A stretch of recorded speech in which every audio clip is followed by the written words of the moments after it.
Kapag naririnig natin ang salitang earthquake, kadalasan naiisip natin ang takot, distraction, uncertainty, at loss.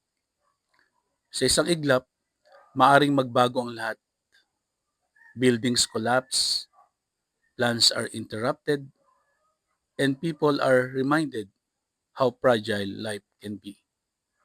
Kahapon ay ginulantang tayo ng isang napakalakas na lindol na naganap sa may parting Jensan at ito po ay na-measure ng 7.8 magnitude.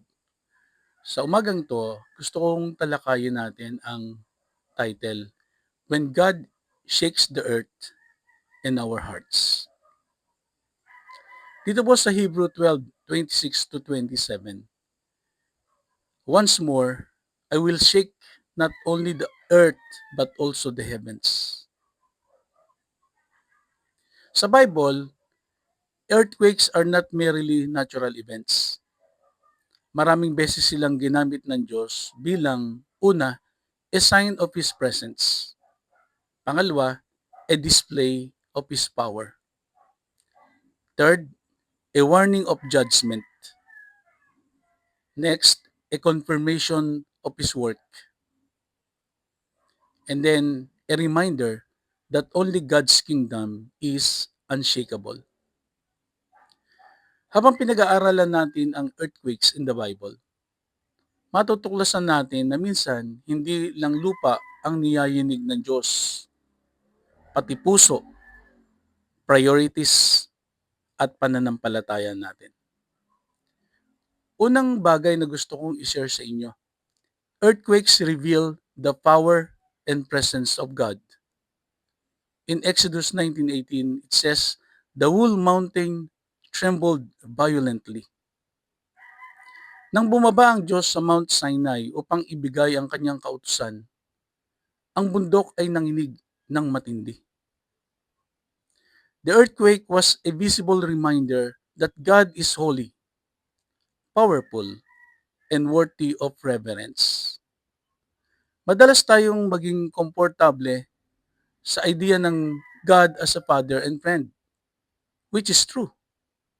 Ngunit minsan nakakalimutan natin na siya rin ang sovereign Lord of the universe. Kapag nakakaranas tayo ng situations beyond our control, naalala natin kung gaano tayo kaliit at kung gaano kalaki ang Diyos. Instead of panic, earthquakes can remind us to worship and trust Him. A successful executive spent years building wealth and status.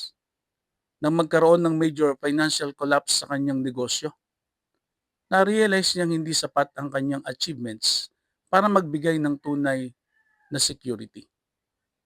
The crisis led him back to prayer and dependence on God. Let us reflect. Do I truly recognize God's authority over every area of my life? Second, earthquakes often accompany God's judgment. In Nahum 1:5, it says that the mountains quake before him and the hills melt away. Throughout Scripture, earthquakes sometimes symbolize God's judgment against sin, pride, and rebellion. Hindi dahil may lindol ay automatic na judgment agad ng Diyos. Ngunit ipinapaalala nito na ang Diyos ay makatarungan at seryoso sa kasalanan. Paki-like and share po ang video na to for God's glory. Dito po muna tayo magtatapos. To be continued. To God be the glory.